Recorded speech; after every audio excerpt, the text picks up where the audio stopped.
बच्चों, पिछले वीडियो में हमने प्रेमचंद जी की लिखी हुई और बेईमानी पर ईमानदारी की जीत दिखाने वाली कहानी नमक का दारोगा पढ़ी। इस वीडियो में हम उस कहानी के अभ्यास के प्रश्न करेंगे।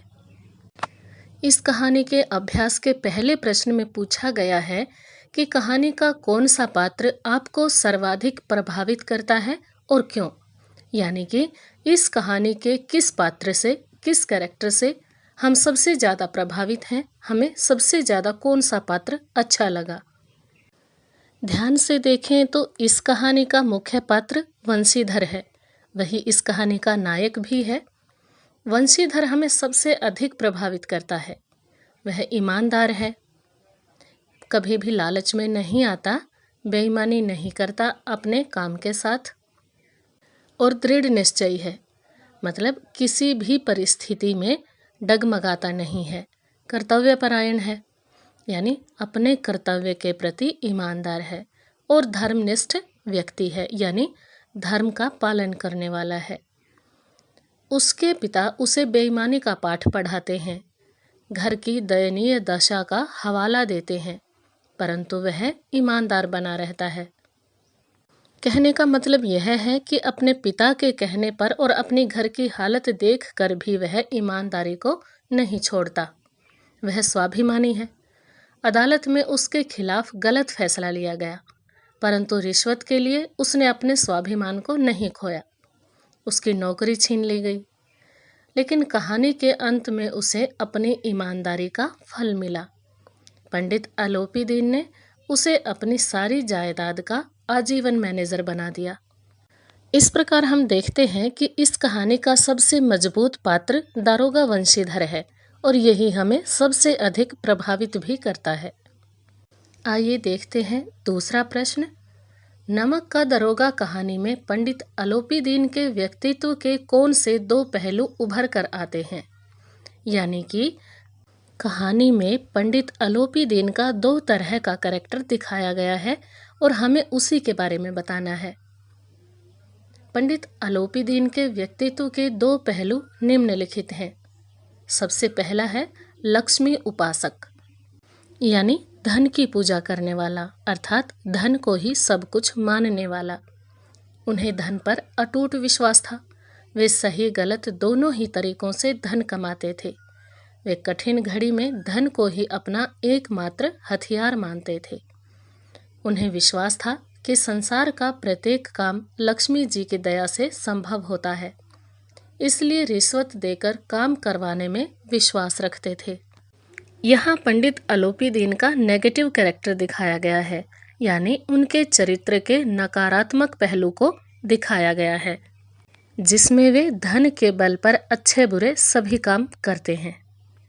उनके चरित्र का दूसरा पहलू है ईमानदारी के कायल, यानी वो ईमानदारी जैसे गुण की प्रशंसा भी करते हैं और उसके महत्व को भी जानते हैं।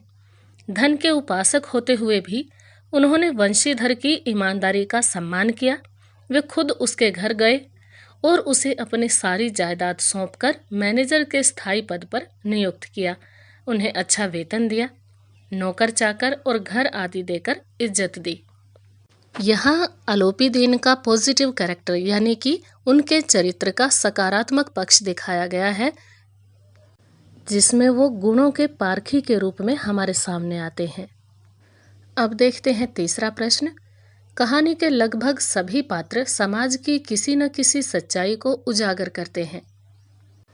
वास्तव में हमारे समाज में हमारे आसपास जो भी घटनाएं घटित होती हैं, उन्हीं के आधार पर कहानियां लिखी जाती हैं। इसलिए कहानियां हमारे समाज से सीधे सीधे संबंधित होती हैं और कहानियों में वही लिखा जाता है जो हमारे समाज में होता है, हमारे परिवारों में होता है। तो निम्नलिखित पात्रों के संदर्भ में पाठ से उस अंश को उद्धृत करते हुए बताइए कि यह समाज की किस सच्चाई को उजागर करते हैं। नीचे इस प्रश्न में 3 पात्र दिए गए हैं और उन तीनों पात्रों के माध्यम से हमें बताना है कि वो समाज के किस हिस्से की सच्चाई को हमारे सामने रखते हैं। सबसे पहला पात्र है वृद्ध मुंशी, दूसरा पात्र है वकील और तीसरा पात्र है शहर की भीड़। तो आइए देखते हैं सबसे पहले कि वृद्ध मुंशी जी समाज के किस हिस्से की सच्चाई को हमारे सामने रखते हैं। यह वंशीधर का पिता है जो भ्रष्ट चरित्र का प्रतिनिधि है। यानी वृद्ध मुंशी जी हमारे सामने समाज के उस हिस्से को रखते हैं जो बेईमानी करता है, भ्रष्ट आचरण करता है। इसे धन में ही सब कुछ दिखाई देता है। यह अपने बच्चों को ऊपर की कमाई और आम आदमी के शोषण की सलाह देता है। इस सच्चाई को बताते हुए हम पाठ के उस अंश को उदाहरण के रूप में लिख सकते हैं जब वृद्ध मुंशी जी वंशीधर जी को कहते हैं कि ओहदे की तरफ ध्यान मत देना, निगाह चढ़ावे और चादर पर रखना। वेतन तो पूर्णमासी का चांद है जो घटते घटते एक दिन लुप्त हो जाता है। वेतन तो मनुष्य देता है, इसीलिए उसमें बरकत नहीं होती। ऊपरी आमदनी ईश्वर की देन है।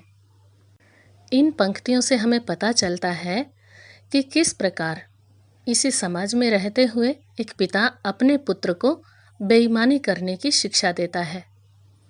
दूसरा पात्र है वकील। वकील हमारे सामने समाज की उस सच्चाई को रखते हैं जो सिर्फ अपने लाभ की फिक्र करते हैं, समाज के उस पेशे का प्रतिनिधित्व करते हैं जो सिर्फ अपने लाभ के बारे में सोचते हैं। उन्हें न्याय अन्याय से कोई मतलब नहीं होता, उन्हें केवल अपने धन से मतलब होता है। अपराधी के जीतने पर भी वे खुश होते हैं। इस सच्चाई को सिद्ध करने के लिए हम पाठ के उस अंश को उदाहरण के रूप में लिख सकते हैं। उन पंक्तियों को बता सकते हैं जब पंडित आलोपी दीन के पक्ष में फैसला सुनाया जाता है और पंडित आलोपी दीन खुश होते हैं। उनके रिश्वत के लिए वकील, न्यायाधीश और अन्य कर्मचारी पूरा जोर लगा देते हैं। अन्याय की जीत होने पर भी वकील बहुत खुश होते हैं क्योंकि उन्हें आलोपी दीन से धन मिलता है। तीसरा पात्र है शहर की भीड़। शहर की भीड़ तमाशा देखने का काम करती है। यानी जो भीड़ होती है वो तमाशबीन होती है, उसे किसी की लाभ हानि से कोई मतलब नहीं होता, चाहे कोई झगड़ा हो या कोई सच झूठ की बात हो। जनता चारों तरफ खड़े होकर केवल तमाशा देखती है और निंदा करती है। उन्हें तो निंदा करने और तमाशा देखने का मौका चाहिए। उनकी कोई विचारधारा नहीं होती। जिस पक्ष की जीत होती दिखाई देती है, भीड़ उसी तरफ हो जाती है। शहर की भीड़ की इस सच्चाई का हमें कहानी में दो जगह पता चलता है। एक तो जब पंडित आलोपी दीन को गिरफ्तार कर लिया जाता है तो हर जगह उनकी बेईमानी के चर्चे होते हैं, और दूसरी बार जब पंडित आलोपी दीन मुकदमा जीत जाते हैं और दारोगा वंशीधर हार जाते हैं तो लोग फिर वंशीधर को कोसने लगते हैं। अब देखते हैं प्रश्न 4। निम्न पंक्तियों को ध्यान से पढ़िए। यानी ये पंक्तियां कहानी में से दी गई हैं, इन्हीं पंक्तियों में से आगे प्रश्न पूछे जाएंगे। नौकरी में ओहदे की ओर ध्यान मत देना, यह तो पीर का मजार है। निगाह चढ़ावे और चादर पर रखनी चाहिए। ऐसा काम ढूंढना जहाँ कुछ ऊपरी आय हो। मासिक वेतन तो पूर्णमासी का चांद है जो एक दिन दिखाई देता है और घटते घटते लुप्त हो जाता है। ऊपरी आय बहता हुआ स्रोत है जिससे सदैव प्यास बुझती है। वेतन मनुष्य देता है, इसी से उसमें वृद्धि नहीं होती। ऊपरी आमदनी ईश्वर देता है, इसी से उसकी बरकत होती है। तुम स्वयं विद्वान हो, तुम्हें क्या समझाऊं। इन पंक्तियों से पहला प्रश्न पूछा गया है कि यह किसकी उक्ति है, यानी यह कथन किसका है, ये बातें किसने कही हैं। यह उक्ति वृद्ध मुंशी जी की है जो उन्होंने नौकरी पर जाते हुए अपने पुत्र वंशीधर को समझाते हुए कही थी। इन पंक्तियों में वृद्ध मुंशी जी अपने पुत्र वंशीधर को बेईमानी के और रिश्वत के पैसे कमाने की सलाह देते हैं, शिक्षा देते हैं। इन पंक्तियों से संबंधित दूसरा प्रश्न है, मासिक वेतन को पूर्णमासी का चांद क्यों कहा गया है। आइए देखते हैं इसका उत्तर। जिस प्रकार पूरे महीने में सिर्फ एक बार पूर्णमासी को ही पूरा चांद दिखाई देता है, वैसे ही वेतन भी महीने में एक ही बार पूरा दिखाई देता है। यानी जिस दिन वेतन मिलता है केवल उसी दिन पूरा रहता है, मिलते ही वेतन खर्च होने लग जाता है। ऐसे ही पूर्णमासी का चांद होता है, वो केवल पूर्णमासी के दिन ही पूरा दिखाई देता है। जिस तरह उसी दिन से चांद का गोल आकार घटते घटते लुप्त हो जाता है, वैसे ही उसी दिन से वेतन भी घटते घटते महीना पूरा होने से पहले ही समाप्त हो जाता है। इन समानताओं के कारण मासिक वेतन को पूर्णमासी का चांद कहा गया है। यानी कि जिस प्रकार से चांद प्रतिदिन पूरे आकार में नहीं रहता, उसी प्रकार वेतन भी घटता रहता है और उससे भी पूरे महीने बरकत नहीं होती। यह सोच, यह कथन वृद्ध मुंशी जी का है। इन पंक्तियों से संबंधित तीसरा प्रश्न है, क्या आप एक पिता के इस वक्तव्य से सहमत हैं? यानी क्या एक पिता के द्वारा अपने पुत्र को बेईमानी की सलाह देना आपके नज़रिए में सही है? जानते हैं इसका उत्तर। एक पिता के द्वारा पुत्र को इस तरह का मार्गदर्शन देना बिल्कुल गलत है। माता पिता का कर्तव्य होता है बच्चों में अच्छे संस्कार डालना, सच्चे, ईमानदार और कर्तव्यनिष्ठ बनाना। ऐसे में पिता के ऐसे वक्तव्य से हम सहमत नहीं हैं। यानी कि एक पिता को अपने पुत्र को गलत शिक्षा नहीं देनी चाहिए, उसमें अच्छे संस्कार पैदा करने चाहिए। अब चलते हैं 5वें प्रश्न की ओर। नमक का दारोगा कहानी के कोई 2 अन्य शीर्षक बताते हुए उसके आधार को भी स्पष्ट कीजिए। यानी इस कहानी का जो शीर्षक है नमक का दारोगा, इसके अलावा हमें कोई 2 शीर्षक और बताने हैं और वो शीर्षक के आधार भी बताने हैं कि वो शीर्षक सही क्यों है। देखिए, इस कहानी के अन्य शीर्षक कौन से हो सकते हैं। सबसे पहला है सत्य की जीत, क्योंकि इस कहानी में सत्य शुरू से आखिर तक असरदार रहा है। दारोगा वंशीधर के सत्य के सामने पंडित अलोपीदीन जैसे व्यक्ति को भी हार माननी पड़ी। शुरू से आखिर तक सत्य संघर्ष करता है, परंतु अंत में जीत सत्य की ही होती है। इसलिए इस कहानी का शीर्षक सत्य की जीत हो सकता है। दूसरा शीर्षक ईमानदारी की जीत। वंशीधर ईमानदार था, वह भारी रिश्वत से भी प्रभावित नहीं हुआ, सत्य पर अटल रहा, अपनी ईमानदारी पर डटा रहा। अदालत में उसे हार मिली, नौकरी छूटी, लेकिन उसने ईमानदारी का त्याग नहीं किया। अंत में अलोपीदीन खुद उसके घर पहुंचा और इसी गुण के कारण उसे अपने समस्त जायदाद का मैनेजर बनाया। यानी इस पूरी कहानी में ईमानदारी के गुण की चर्चा है और अंत में ईमानदारी की जीत दिखाई गई है। इसलिए इस कहानी का शीर्षक ईमानदारी की जीत हो सकता है। अब देखते हैं इस पाठ के अभ्यास का अंतिम प्रश्न। कहानी के अंत में अलोपीदीन के द्वारा वंशीधर को मैनेजर नियुक्त करने के पीछे क्या कारण हो सकते हैं? तर्क सहित उत्तर दीजिए। आप इस कहानी का अंत किस प्रकार करते? इस प्रश्न में 2 बातें पूछी गई हैं कि अलोपीदीन ने वंशीधर को मैनेजर क्यों नियुक्त किया, जबकि उन दोनों में तो अदालत में मुकदमा भी हो चुका था और दोनों का आपस में विरोध भी था।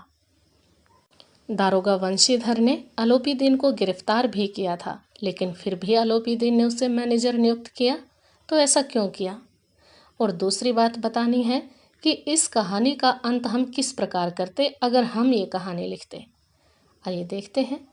कहानी के अंत में अलोपीदीन द्वारा वंशीधर को नियुक्त करने का पहला कारण यह है कि उसे अपनी जायदाद का मैनेजर बनाने के लिए एक ईमानदार और कर्तव्यनिष्ठ व्यक्ति मिल गया। यानी कि पंडित अलोपीदीन गुणों के पारखे व्यक्ति थे और दारोगा वंशीधर जैसा ईमानदार आदमी उन्होंने आज तक नहीं देखा था, जो अधिक से अधिक रिश्वत देने पर भी लालच में नहीं आया। और दूसरा कारण यह है कि अलोपीदीन के मन में आत्मग्लानि का भाव भी था। यानी मन ही मन में उन्हें बुरा भी लग रहा था कि वंशीधर जैसे इस ईमानदार आदमी की नौकरी छिनवाई, तो इसे कुछ सहायता भी करनी चाहिए। अब बात करते हैं कहानी के अंत की। जहाँ तक कहानी के समापन की बात है, तो प्रेमचंद के द्वारा लिखा गया समापन ही सबसे ज़्यादा उचित है। अगर हम कहानी लिखते तो हम भी कहानी का अंत इसी तरह करते।